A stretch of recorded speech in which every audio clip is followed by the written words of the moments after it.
بسم الله الرحمن الرحيم الحمد لله رب العالمين وصلى الله على سيدنا محمد وعلى بيته الطاهرين اللهم صل على محمد وآل محمد.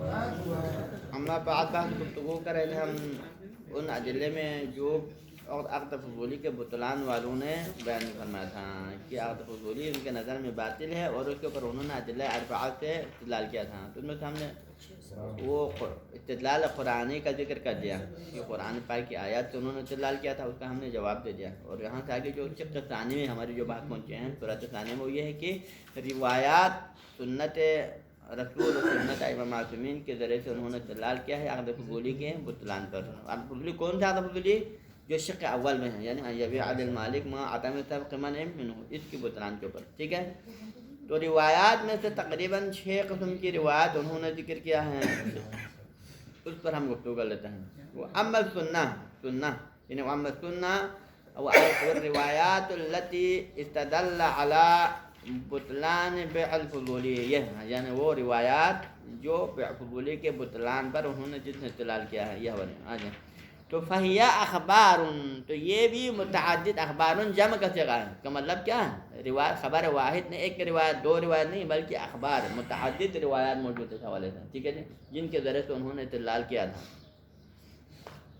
منہا یعنی من هذه الاخبار, یعنی متعدد روایات میں سے پہلی روایات جو انہوں نے استناد کیا ہے النبوی المستفید, وہ روایت نبوی ہے, وہ حدیث نبی ہے. مستفید کسے کہتے ہیں؟ ان روایات کو کہتے ہیں کہ جو خبر واحد سے بالاتر ہو اور وہ جو ہے متواتر کے دائرے میں داخل نہ ہو, متواتر سے کمتر اور خبر واحد سے اوپر, یعنی کثرت کے ساتھ ہے, جو تواتر کی حد تک تو نہیں ہے لیکن خبر واحد سے بالاتر, اس کو کہتے ہیں یعنی روایت مستفیضہ. ٹھیک ہے, تو یہ نبوی ہے جو کہ تواتر کے قریب ہیں. وَهُوَ قَوْلُهُ صلی اللہ علیہ وآلہ وسلم, اور وہ روایت یہ ہے کہ رسول گرامی صلی اللہ علیہ وسلم کا فرمان ہے لحکیم ابن حزام, حکیم ابن حزام نامی شخص ہیں, اس بندے سے. اسے کیا فرمایا تھا رسول اللہ صلی اللہ علیہ وسلم نے؟ لا تبع ما لیس عندک, لا تبع ما لیس عندک, تم اس چیز کو فروخت نہ کرو جو تمہارے پاس نہیں ہے. ظاہرہ لفظی ظاہر ترجمہ کیا ہے؟ اس چیز کو فروخت نہ کرو جو تمہارے پاس نہیں ہے, تمہارے پاس نہیں. اب یہاں اس تمہارے پاس نہ ہونے سے متعدد مراد ہو سکتے ہیں. ٹھیک ہے جی, تو تمہارے پاس نہ ہونے سے مراد یہ ہے کہ وہ تم سے دور ہے. مثلا تمہارے کوئی مال ہے جو ابھی تمہارے پاس نہیں, گھر میں, آپ ادھر ہے, مال گھر میں, یہ بھی استعمال ہو سکتا ہے نا, تو مراد یہ بھی ہو سکتا ہے. ایک مراد یہ ہو سکتا ہے کہ جو تمہارے قدرت سے بالاتر ہے, جو تمہارے تسلط میں نہیں ہے کہ تم اس جو ہے مشتری کو اس کا حوالہ کریں. ٹھیک ہے, اب اس میں بھی مختلف صورتیں ہیں. جو تمہارے جس پر تم مسلط نہیں ہیں, جو تمہارے ہاتھ میں نہیں ہے, تمہارے کنٹرول میں نہیں ہے, تو ایک وہ ہو سکتا ہے کہ جو تمہاری ملکیت میں نہیں ہے تو لہذا تمہارے حکمران اس کی تسلط نہیں. یہ بھی ہو سکتا ہے, کیونکہ تسلط نہ ہونے کے متعدد صورتیں ہیں. ایک دفعہ انسان اس چیز کا مالک نہیں ہے, جب چیز کا مالک نہیں ہے تو پھر دوسرے کی ملکیت میں دینے پہ قادر نہیں. ایک دفعہ وہ چیز ہے جو سرے سے عقلاً ہی تسلط میں نہیں ہے. مثلا ہوا میں جو پرندے ہیں وہ آپ کسی کو اگر فروغ کرنا چاہے تو فروغ نہیں کر سکتے. کیوں؟ کیونکہ وہ دوسرے کا حوالہ نہیں کر سکتے ہیں, قدرت تسلیم نہیں ہے. یا سمندر کی تہ میں جو مچھلیاں ہیں وہ آپ فروغ نہیں کر سکتے ہیں. کیوں؟ کیونکہ آپ کی قدرت نہیں ہے, کیونکہ اس کو آپ تسلیم نہیں کر سکتے ہیں. تو لہٰذا یہاں پر مراد ان میں سے خاص چیز ہے جو آپ کی قدرت تسلیم سے خارج ہو. کس وجہ سے خارج ہو؟ ملکیت نہ ہونے کی وجہ سے, نہ کہ کسی اور وجہ سے. یہ مراد ہے. اب آ رہا ہے, ٹھیک ہے. یہاں پر استدلال انہوں نے کیا کیا؟ استدلال یہ کیا ہے کہ دیکھو یہاں لا تبع کون سا جگہ ہے؟ لا تبع نہیں کا صیغہ ہے, اور نہیں عبادات میں یا نہیں عام طور پر ایک نہیں مولوی ہوتا ہے. ٹھیک ہے نا, نہیں مولوی یعنی جو کسی چیز کی حرمت اور وجوب پہ دلالت, یعنی نہیں عام تو کا ظہور کس میں ہوتا ہے؟ نہیں کا ظہور حرمت میں ہے, ظاہر فی الحرمت. لیکن بس اوقات نہیں کیا آتا ہے؟ معاملات پہ آتا ہے, معاملات پہ. ٹھیک ہے نا, تو معاملات پہ نہیں آتا ہے تو پھر یہ معاملے پہ جو آنے والا نہیں ہے وہ حرمت پہ دلالت نہیں کرتا. وہ نہیں مولوی نہیں ہوتا ہے بلکہ وہ نہیں کیا ہوتا ہے؟ ارشادی. نہیں ارشادی کسے کہتے ہیں؟ اس میں ارشاد ہیں. ارشاد یعنی کہ معاملے کے فساد کی طرف آپ لوگوں کو توجہ مبذول کرتا ہے کہ یہ معاملہ فاسد ہے. تو لہٰذا یہاں پر ایسا نہیں کہ یہ بے حرام ہے, شرعاً مقبول, خدا کے نظر میں مقبول ہیں. جو مال آپ کا نہیں ہے کسی اور کا ہے, اس کو فروغ کرنے سے شرعاً آپ کے اوپر بھی مثلاً گناہ آ جاتا ہے. ممکن ہے گناہ آ جائے لیکن مراد یہ نہیں ہے, بلکہ اشارہ کس کی طرف ہے؟ کہ اگر آپ ایسے مال کو فروخت کریں جو آپ کے دسترس میں نہیں ہے تو یہ معاملہ فاسد اور باطل ہے، اس کی طرح اشارہ کرنے کے لیے۔ تو لہٰذا نہی فی المعاملہ مبطل، اسی وجہ سے فقہا کا نظریہ کیا ہے؟ النہی فی المعاملہ مبطل لہا، معاملے پر نہیں آئے تو یہ نہیں کیا ہے؟ معاملے کے لیے مبطل ہے۔ اور یہاں پر بھی بے کے اوپر کیا ہے؟ اس بے کے اوپر نہیں آیا ہے کہ وہ چیز جو تمہارے ہاتھ میں نہیں ہے، تمہاری ملکیت میں نہیں ہے، اس کو فروخت مت کرو۔ تو یہاں نہیں آنے کا مطلب یہ ہے کہ معاملہ فاسد ہو جائے گا۔ ٹھیک ہے جی، لا تبع مال عندہ۔ اب یہاں پر کیا فرماتے ہیں؟ فَإِنَّ عَدَمَ حُضُورِهِ عِندَهُ، یہاں پر اگرچہ جو تمہارے پاس نہ ہو کہاں ہے، لیکن اس پاس نہ ہونے کا جو لفظ استعمال کیا پیغمبر نے، یہ حقیقت میں کنایا ہے۔ جس چیز کا لیے کنایا ہے، ان عدم تسلطہ علی تسلیمہ، کہ مراد یہ ہے کہ اس چیز کو فروخت نہ کرو جس کے آگے حوالہ کرنے پہ تو قادر نہ ہو۔ یعنی ایسا مال جو مشتری کے حوالہ کرنے، مشتری کی ملکیت میں منتقل کرنے پہ تم قادر نہ ہو، ایسی چیز کو فروخت نہ کرو۔ اب بھائی اس کو ملکیت میں منتقل کرنے پہ قادر نہ ہونا تو اس کی مختلف صورتیں ہوتی ہیں نا۔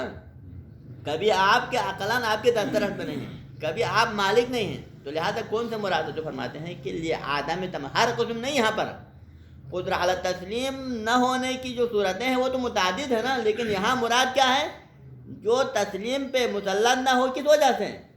خاص ہے لعدم تملکی، آپ اس کا مالک نہ ہونے کی وجہ سے، وہ مال آپ کی ملکیت میں نہیں ہے، آپ اس کا مالک نہیں ہیں، تو آپ مالک نہ ہونے کی وجہ سے جو مال آپ دوسرے کو دینے پہ قادر نہ ہو، ایسی مال کا فروخت نہ کرنا، یہ مراد ہیں۔ ٹھیک ہے نا؟ تو اس کا اشارہ وہ سمندر کی مچھلیاں وغیرہ نہیں ہیں، ہوا کے جو پرندے نہیں ہیں، اگرچہ اس پر بھی قدرت علی تسلیم نہیں ہے، لیکن مراد قدرت تسلیم کی خاص فرد ہیں۔ کون سا فرد ہے؟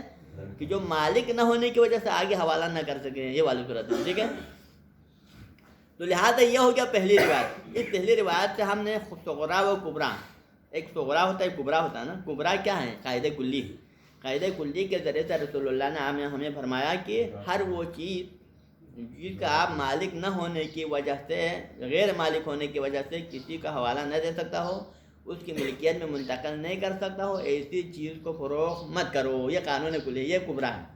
اور اس کا صغرا عقد فضولی پہ آتے ہیں ہم، تو عقد فضولی میں کیا ہے؟ یہ بندہ کس کا مال فروخت کرا ہے؟ اپنا مال فروخت نہیں کرا ہے، کسی اور کا مال فروخت کرا ہے، تو پھر یہ بھی اس کا صغرا بن رہا نہیں بن رہا ہے، اس کا مصداق کہ یہاں یہ بندہ کس چیز کو فروخت کرا ہے؟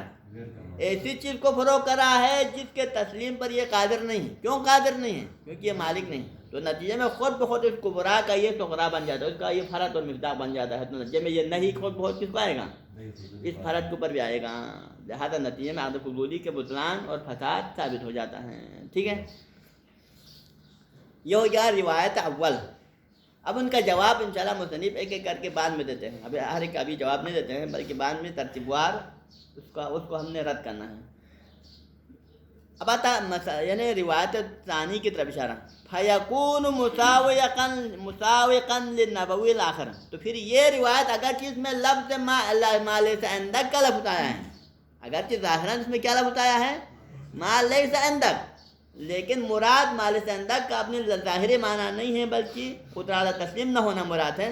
تو پھر یہ روایت جب ہم نے اس کا معنی یہ کیا نا، اس ما لیس عندک کا جب ہم نے یہ معنی کیا، تو نتیجے میں پھر یہ روایت کیا ہو جائے گا؟ مساوقا للنبوی الاخر، یہ روایت دوسرے رسول اللہ کے ایک اور روایت ہے اس کے ساتھ مترادف بن جائے گا، مساوقہ نہیں مترادف اور ہم معنی بن جائے گا۔ وہ کون سی روایت ہے؟ اب یہ روایت ثانی ہے، اگرچہ انہوں نے بیان کے انداز میں کوئی اور چیز میں انداز بیان کیا، لیکن مراد ان کی وہ دوسری روایت ہے، کیونکہ 6 روایت سے انہوں نے استناد کیا ہے، اور ان 6 روایت کو انہوں نے بیان کرتے وقت اسی پہلی روایت سے جوڑا ہے کہ یہ روایت بھی پہلی روایت کا ہم معنی ہوگا، یہ روایت بھی پہلی روایت کا ہم معنی ہوگا، لیکن یہ روایت ثانی ہے، جو کہ معاملے کے فساد اور بطلان پر استدلال کرنے کے لیے انہوں نے استعمال کیا ہے۔ وہ کون سی روایت ہے؟ لا بیع الا فیما یملک، تو یہ اوپر والی ما لیس عندک والی روایت جو مترادف ہے اس روایت کے ساتھ۔ کون سی روایت کے ساتھ؟ یہ نبوی آخر کے ساتھ کہ لا بیع الا فیما یملک، کی بیع نہیں ہے، لا بیع یعنی بیع نہیں ہے، الا کس چیز میں بیع ہے؟ ما یا فیما الا فیما یملک، استثناء کی شکل میں حصر کے، یہاں پر بھی جملے میں حصر اور استثناء ہے، یعنی کہ بیع صحیح نہیں ہے الا ایک صورت میں۔ کس صورت میں؟ کہ جب مال آپ کی ملکیت میں ہو، اگر آپ اس مال کا مالک ہو تو بیع ہے، وإلا نہیں ہے، اس کو منحصر کیا ہے۔ ٹھیک ہے نا؟ تو اب یہاں پر ہم کس استدلال کریں گے؟ یہاں پر استدلال اس طرح کریں گے کہ دیکھو یہاں پر لا بیع، یہاں پر لا آیا ہے ڈائریکٹ بے کے اوپر، تو پھر یہاں پر لائے نافیۃ الجنس، یہ لا لائے کیا ہے؟ لائے نافیۃ الجنس ہے، ٹھیک ہے، اور لائے نافیۃ الجنس کیا کرتا ہے؟ یہ جنس کی نفی کرتا ہے، کلیت کی نفی کرتا ہے، تو اس میں کوئی چیز مقدر ہے، اس کا اسم یہاں پر کوئی چیز یعنی مقدر ہے، یعنی یہ اسم ہے بیع، اس کا اسم ہے، اور اس لائے نافیۃ الجنس کا خبر یہاں پر کیا ہے؟ محذوف ہے۔ اب وہ محذوف کیا ہو سکتا ہے؟ یا تو یہاں پر حقیقت بے کی نفی ہو سکتا ہے، ممکن ہے کہ وہ بے ہی نہیں ہے، جو آپ اپنی ملکیت کے علاوہ کسی اور چیز کو فروغ کرے تو پھر فإنہ لیس بیع حقیقتاً، یہ ہو سکتا ہے کہ بے سرے سے حقیقت میں ہی وہ بے ہی شمار نہیں ہوتا، یا یہ مراد لے سکتے ہیں آپ، یا آپ کیا مراد لے سکتے ہیں؟ بے تو ہے لیکن لا بیع صحیح، لا بیع صحیح، بے صحیح نہیں ہے اگر آپ مال کو فروغ کریں، تو لہٰذا آپ اس کی حقیقت کو وہاں پر تقدیر میں رکھو، چاہے صحت کو تقدیر میں رکھو، لیکن دونوں صورتوں میں ہمارا مدعا ثابت ہو جاتا ہے، ہوتا نہیں ہوتا ہے، کیونکہ حقیقت کی نفی کرے تو مطلب کیا ہوگا؟ وہ سرے سے وہ بے سرے سے بے کے دائرے سے باہر ہیں، وہ فاسد بدل کا ولا غلط ہے، ٹھیک ہے نا؟ بلکہ اگر آپ یہاں صحت کو تقدیر میں رہیں لا بیع صحیح، تو تب بھی مطلب ثابت ہو جاتا ہے، کیونکہ یہ بے کیا ثابت ہو جائے گا؟ پھر عدم الولی کا بے فاسد ہونا ثابت ہو جائے گا، تو لہٰذا دونوں صورتوں میں تقدیر آپ جو بھی رکھیں، حقیقت کی نفی کرے یا صحت کی نفی، دونوں صورتوں میں ہمارا مدعا ثابت ہو جاتا ہے کہ عدم الولی کیا ثابت ہو جاتا ہے؟ باطل ہونا ثابت ہو جاتا ہے، کیونکہ اس میں یہ بندہ مالک نہیں ہے، ما یملک کو فروغ نہیں کر رہا ہے بلکہ ما لا یملک کو فروغ کر رہا ہے، ٹھیک ہے، یہ اس روایت کا مصداق بن رہا ہے، لا بیع الا فیما یملک بعد قولہ صلی اللہ علیہ وآلہ وسلم۔ تو یہ جو لا بیع الا ما یملک کو کب ذکر کیا رسول اللہ نے؟ چند اور چیزوں کے بعد، پہلے چند چیزوں کو ذکر کرنے کے بعد پھر لا بیع الا ما یملک کہاں پر؟ لا طلاق الا فیما یملک، یعنی کہ طلاق نہیں ہے سوائے اس چیز میں جو اس کی ملکیت میں ہو، یعنی مطلب کیا ہے؟ اگر آپ کی بیوی ہے تو آپ اس کو طلاق دے سکتے ہیں، یا اگر کوئی عورت آپ کی بیوی نہ ہو تو پھر کسی اور کے غیر کی جو ہے عورت کو طلاق دینا چاہے تو یہ ممکن نہیں ہے، کیونکہ ما یملک نہیں ہے، ٹھیک ہے۔ ولا عتق الا فیما یملک، اور عتق بھی ممکن نہیں ہے مگر کہاں پر ہے؟ وہاں پر ہے جہاں اس کی ملکیت میں ہو، یا غلام اس کا اپنا غلام ہو، اس کو آزاد کر سکتے ہیں۔ تو ان دو باتوں کو ذکر کرنے کے بعد پھر تیسرے نمبر پر رسول اللہ نے کیا فرمایا؟ لا بیع الا فیما یملک۔ اب یہاں یملک ہے یا یملک، ایک سوال آ سکتا ہے، یہ دونوں تعبیریں ممکن ہے نا کہ آپ اس کو یملک پڑھیں یا یملک پڑھیں، تو اگر یملک پڑھے تو پھر وہاں مطلب ہمارا مسئلہ حل ہو جاتا ہے، لیکن ما لا یملک کہنے کی صورت میں پھر کیا ہوتا ہے؟ پھر وہ ہمارے موضوع سے خارج ہو جاتا ہے، کیوں؟ جو سرے سے ملکیت کے قابل نہ ہو، ما یملک کا مطلب کیا ہے؟ وہ مال جو مالیت ہی نہیں رکھتا ہو، جو کسی کے ملکیت میں آنے کی صلاحیت ہی نہیں رکھتا ہے، مثال کے طور پر ایک ایسی چیز جو بے قیمت چیز کو آپ فروغ کریں، یا ایسی چیزوں کو فروغ کریں جو شریعت میں مثلا وہ نجیس ہے، مثلا تو نجیس چیزوں کو فروغ کرنا شریعت میں کیا ہے؟ وہ نجیس مالے میں جب کتا فروغ کرے، آپ خنزیر فروغ کریں، مثال کے طور پر یہ ساری چیزیں کیا ہے؟ ما لا یملک ہیں۔ اگر آپ اس ما یملک کے جگہ پر یملک پڑھنے کی صورت میں پھر کیا ہوگا؟ پھر یہ ہمارے دائرے سے باہر ہوگا، یہ روایت پھر یہ کسی اور چیز کے لیے دلیل بنے گا، عقد فضولی کے بطلان کے لیے دلیل نہیں بنے گا، لیکن اگر یملک پڑھنے کی صورت میں پھر عقد فضولی کے بطلان کے لیے دلیل بن سکتا ہے، ٹھیک ہے۔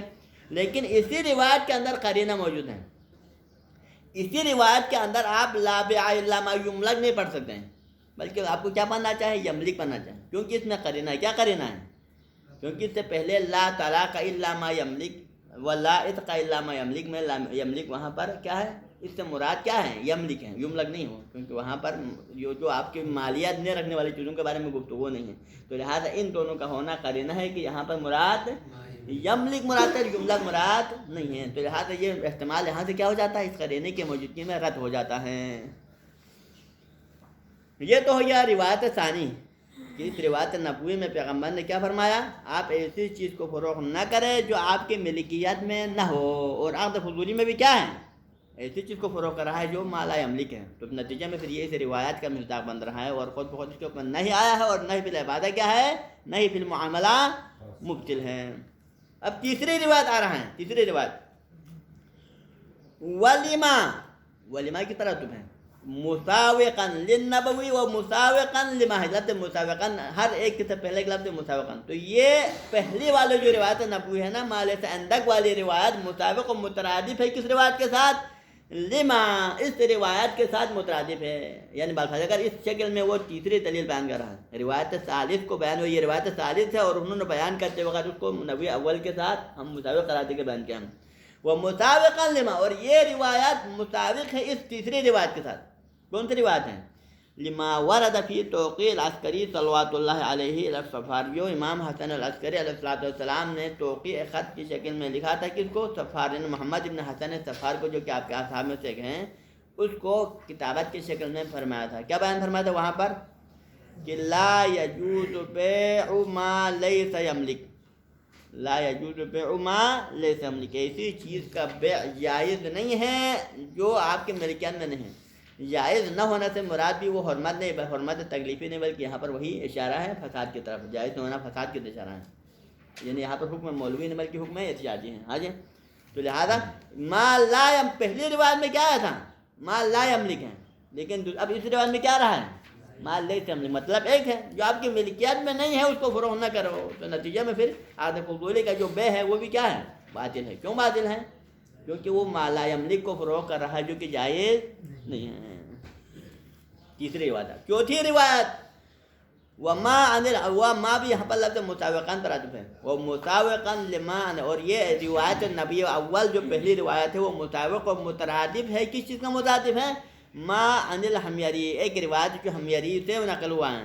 حمیری نے کیا کہا؟ یہ حمیری کا نام کیا؟ محمد ابن عبداللہ ابن جعفر الحمیری ہے۔ ہاں جی، یہ بھی امام حسن عسکری اور کے جو ہے اصحاب میں سے ہیں کہ اس سے نقل ہوا ایک روایت۔ کیا فرمایا وہاں پر؟ کہ ان مولانا عجل اللہ تعالیٰ فرجہ شریف، یعنی مولا امام زمانہ عجل اللہ تعالیٰ فرجہ شریف نے کیا کیا تھا؟ کاتب فی جواب بعض مسائل ہی، کہ حمیری نے امام کو خط لکھا تھا بعض مسائل کا ذکر کرتے ہوئے کہ یہاں یہ بعض مسائل ہے، اس کا جواب درکار ہے۔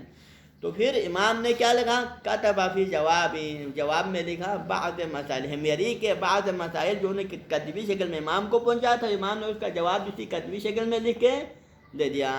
تو اس روایت اس جو کتابت کے اندر امام نے کیا فرمایا؟ ایک جملہ فرمایا۔ ہو سکتا ہے دیگر اور بہت سارے مطالب ہوں، لیکن ان میں سے ایک جملہ یہ بھی ہے، وہ کیا ہے؟ ان الزیعہ لا یجوز ابتیاعها الا عن مالکها او بامرہ او رضا منہ۔ زیعہ کہتے ہیں پلاٹ کو، کھیت یا پلاٹ کا نام ہے زیعہ کو کہتے ہیں۔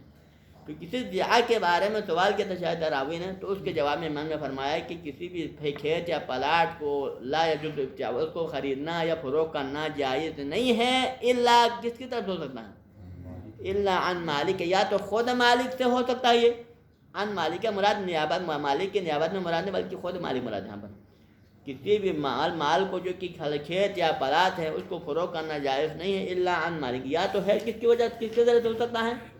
اس کے اپنے مالک کے ذریعے سے ممکن ہے کہ وہ اپنے پلاٹ کو فروخت کرے، یہ ہو سکتا ہے۔ او بامرہ، یا مالک کے امر سے ہو سکتا ہے۔ مالک کے امر سے مراد یعنی کہ مالک نے کسی کو امر کیا، اس کو وکیل بنا دیا، اس کو معزون بنا دیا، پھر اس کے ذریعے سے ہو سکتا ہے۔ او رضا منہ، یا اس کی رضا، پہلے رضامندی سے ہو سکتا ہے، یعنی پہلے سے ہو مالک کیا ہو، پہلے سے اس معاملے پہ راضی ہو، کوئی دوسرا کرے، یہ ہو سکتا ہے۔ ان تین کے علاوہ باقی کسی طریقے سے زیعہ کا فروغ جائز۔ تو یہاں پر یہ فضولی جو معاملہ کر رہا ہے وہ کیا ہے؟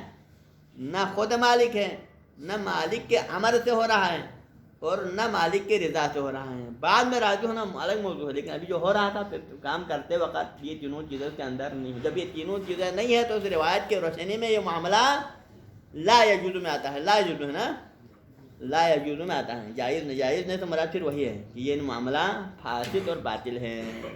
ٹھیک ہے جی، ایسا نہیں کہ معاملہ صحیح ہو لیکن شرعاً حرام ہو، گناہ جاتا ہے، اس مراد نہیں بلکہ معاملہ ہی فاسد ہے، ختم۔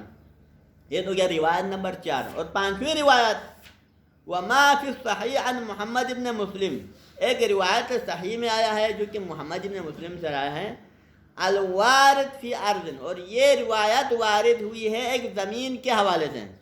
کون سے زمین کے حوالے سے؟ بفہم النیل، یعنی دریائے نیل کے کنارے جو اس کے جو ہوتے ہیں نا ساحل پہ، ساحلی علاقے میں دریائے نیل کے، وہاں پر بعض زمینیں ہیں، ان زمینوں کے بارے میں روایت آیا ہے کہ اشتراہا رجل، کہ اس زمین میں سے کسی زمین کو ایک بندے نے کیا کیا تھا؟ خرید لیا تھا، ایک بندے نے وہاں سے کوئی زمین خرید لیا تھا۔ وَأَهْلُ الْأَرْضِ يَقُولُونَ هِيَ أَرْضُنَا، اب وہاں پر اسی بستی کے رہنے والے لوگوں نے، جو گاؤں میں رہنے والے، علاقے میں رہنے والے افراد نے کہا کہ یہ أَرْضُنَا، کہ یہ جو جگہ ہے وہ تو ہماری زمینیں ہیں، ہماری زمین ہے۔ وَأَهْلُ الْأَسْيَافِ يَقُولُونَ، اسیاف کا معنی ہوتا ہے جو وہاں پر دریا کے کنارے پہ، ساحل پہ رہنے والے جو طبقہ ہیں، جو گاؤں شہر میں نہیں ہے بلکہ دریا کے اسی ساحلی علاقے میں رہنے والا جو اہل اسیاف ہے، انہوں نے کیا کہا؟ یا من ارضنا، یہ تو ہماری زمین ہے۔ اب اس میں تنازع ہے، علاقہ گاؤں کے لوگ اور شہر کے لوگ کہتے ہیں کہ یہ ہمارا ہے، وہاں اسی پٹی میں رہنے والے، جو کنارے پہ رہنے، ساحل پہ رہنے والے افراد کہتے ہیں کہ یہ ہماری زمین ہے۔ تو پھر کیا کرنا چاہے؟ کیا یہ جو شرح ہے، جو اس نے خریدا ہے، کیا یہ معاملہ جائز ہے یا نہیں ہے؟ تو فقال، امام علیہ السلام نے جواب میں کیا فرمایا؟ لا تشترها الا برضا اہلها، اس زمین کو تم نہ خریدے، اس کا خریدنا جائز نہیں ہے، الا کب؟ برضا اہلہا، اس کے مالکوں کی رضامندی سے ہو سکتا ہے۔ اب یہ مالک اگر تعین ہو جائے اور اگر آپ کو واقعی کا پتہ چل جائے کہ یہ زمین فلان کا ہے، اس کی مالک کا علم ہے تو ٹھیک ہے، لیکن اگر اس کے مالک کا علم نہ ہو تو پھر اجازت کے بغیر خریدنا فروخت کرنا جائز۔ اس کا مطلب کیا ہے؟ اس سے کیا ثابت ہوتا ہے؟ جو مال قانون کلی ثابت ہوتا ہے کہ جو مال مالک کی رضا کے ذریعے سے بغیر فروخت کرنا چاہے وہ صحیح نہیں ہے۔ کسی بھی چیز کا معاملہ کرنے کے لیے کیا چاہیے؟ مالک کی رضا کے ساتھ ہونا چاہیے۔ رضا کا اشارہ ہے یہاں پر اذن سابق، وَإِلَّا رضا ایک بعد میں تو فضولی کے اندر بھی ہے نا، لیکن یہاں مراد ہے کہ پہلے سے ہی رضامندی ثابت ہونا چاہیے، ٹھیک ہے۔ اور عقد فضولی کے معاملہ کرتے وقت یہاں پر رضا کے ذریعے سے نہیں ہو رہا ہے، مالک کی رضا سے نہیں ہو رہا ہے، اپنی طرف سے کر رہا ہے نا، مالک بعد میں راضی ہوگا یا نہیں ہوگا ابھی پتہ نہیں ہے۔ تو لہٰذا نتیجے میں اس روایت سے بھی کیا ثابت ہوتا ہے؟ عقد فضولی کی بطلان ثابت ہو جاتے ہیں۔ اور آخری روایت، چھٹی روایت ہے، چھٹی روایت کیا ہے؟ وما فی الصحیح عن محمد بن قاسم بن الفضل، یعنی ایک اور روایت صحیحہ ہے جو کس سے وارد ہوا ہے، یعنی جو اس کا راوی ہے محمد بن قاسم بن فضل ہے، تو اس نے روایت کیا ہے، یہ روایت صحیحہ فی رجل، ایک شخص کے بارے میں ہے کہ اشترا من امرأۃ من آل فلان، کہ جنہوں نے خریدا، اس عورت نے خریدا، ہاں جی، یعنی اس شخص نے، ایک مرد نے خریدا کس سے؟ ایک عورت سے۔ کس عورت سے؟ من آل فلان، یہاں آل فلان سے مراد بنی عباس ہیں، یعنی بنی عباس کے خاندان سے تعلق رکھنے والی ایک خاتون ہے، اس خاتون سے کسی شخص نے کیا کیا؟ ایک زمین خریدا۔ اس طرح آل فلان بعض قطائعہم، اس آل فلان سے خریدا، اس مرد نے کیا خریدا؟ بعض قطائعہم، جو بنی عباس کے لوگوں سے تقسیم شدہ زمینیں ہیں، جو بنی عباس نے جو مثلا غرابات زمین تھی وہاں پر، مطلب یہ ہے بعض زمین ہے جو پہلے سے غرابات تھیں، یعنی ارض مواد کے تھے، اس کو تو کیا کہتے ہیں؟ ارض مواد ہیں، تو اس کو انہوں نے کیا کیا؟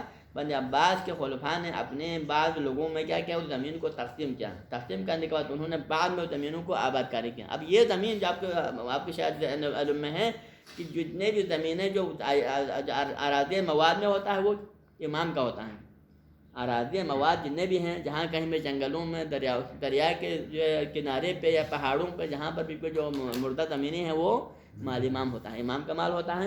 اور اب بنی عباس کی ذاتی ملکیت تو نہیں ہے کہ اپنے جو ہے لوگوں میں تقسیم کریں۔ اب یہاں اس خاتون سے اس بندے نے خریدا ہے آج، تو اس کے بارے میں امام سے سوال کیا تو فکتب علیہا، تو لہذا یہاں سوال ہوا کہ ایک عورت سے خریدا اس نے زمین، بنی عباس کی عورت سے، بعض قطائعہم، ان کے زمینوں میں سے، قطائی نے قطائی کہتے ہیں زمین کے پلاٹ کو، ہاں جی، ایک پلاٹ کو خریدا ہے۔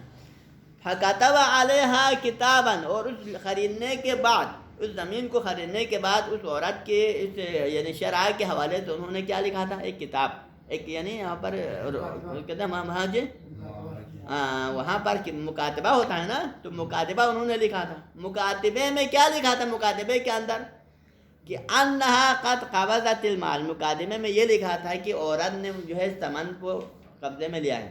مکاتبے میں لکھا یہ ہے کہ انہا قد قبضت المال، کہ عورت نے اس زمین کی قیمت حاصل کی ہے، ولم تقبض، جب کہ حقیقت حال میں ابھی تک وہ جو ہے قیمت ادا نہیں کی ہے، قیمت ابھی عملاً ادا نہیں کی ہے، لیکن مکاتبے میں کیا لکھا ہے؟ قیمت ادا کرنے کے بارے میں۔ تو اب یہاں پر قیمت ابھی تک عورت کو دیا نہیں ہے، زمین کی قیمت عورت کو دیا نہیں، اگرچہ مکاتبے میں لکھا ہوا ہے، تو کیا کرے؟ کیا اس کو قیمت دے دے یا نہ دے دے؟ تو پھر امام فیعطیہا المال ام یمنعہا، اب یہاں سوال امام سے یہ ہے، امام سے سوال راوی نے یہ کیا ہے کہ فیعطیہا المال ام یمنعہا، کیا میں اس عورت کو، مال سے اشارہ ہے وہ ثمن کی طرف، مال اور ثمن اس عورت کو دے دوں یا نہ دے دوں؟ یہ سوال ہے. تو پھر قالا، تو امام نے اس کے جواب میں فرمایا قل لہو، اس شخص سے کہو، کیونکہ سوال تو راوی نے کہا نا، راوی نے سوال کیا ہے اور اس شخص کے بارے میں سوال کیا ہے، تو امام بھی راوی کو جواب دیتا ہے. راوی کو کیا جواب دیتا ہے؟ قل لہو، اس شخص سے کہو. کون سے شخص ہے؟ جو مشتری ہے، جس نے عورت سے زمین خریدا ہے، اس شخص سے کہو کہ یمنعها اشد المنع، کہ اس کو سختی سے روکے، وہ سامان اس کا حوالہ نہ کرے، معاملہ نہ کرے. کیوں؟ فإنها باعت ما لا تملکہ، کیونکہ اس عورت نے ایسی زمین فروخت کی ہے جس کی وہ مالک نہیں ہے. کیونکہ بنی عباس کی ذاتی ملکیت نہیں تھی، وہ احیاء مواد ہے جو امام کے مال تھا، تو بنی عباس نے اپنے خاندانوں میں تقسیم کیا اور اس عورت کو بھی تھوڑا حصہ اس میں سے ملا ہے. تو یہ زمین اور عورت کی ذاتی ملکیت نہیں ہے، بلکہ ائمہ کے مال ہیں جس کو بنی عباس نے اس کے ہاتھ میں دیا ہے. تو لہذا عورت نے اپنی ذاتی زمین فروخت نہیں کی ہے، بلکہ یعنی غیر کی زمین کو فروخت کیا. تو لہذا فإنها باعت ما لا تملکہ ما لم تملکہ، اس عورت نے ایسی زمین کو فروخت کی ہے جس کا وہ مالک نہیں ہے. تو اس کا مطلب کیا ہوا؟ اس سے ہم نتیجہ لے سکتے ہیں. کیا نتیجہ لے سکتے ہیں؟ امام کے فرمان سے کیا ثابت ہو جاتا ہے کہ جو چیز اس انسان کی اپنی ذاتی ملکیت نہ ہو، اس چیز کا جو ہے خرید فروخت کرنا جائز نہیں ہے. اور فضولی بھی کیا کر رہا ہے؟ یہی کر رہا ہے کہ اپنی ذاتی ملکیت نہیں ہے جو چیز فروخت کر رہا ہے، کسی غیر کے مال کو فروخت کر رہا ہے اس کے اذن کے بغیر. تو لہٰذا اس روایت کی روشنی میں فضولی کا بطلان بھی، فضولی کا بطلان بھی ثابت ہو رہا ہے. ٹھیک ہے، یہاں بس کریں. صلی اللہ علی سیدنا محمد و اہل بیتہ الطاہرین.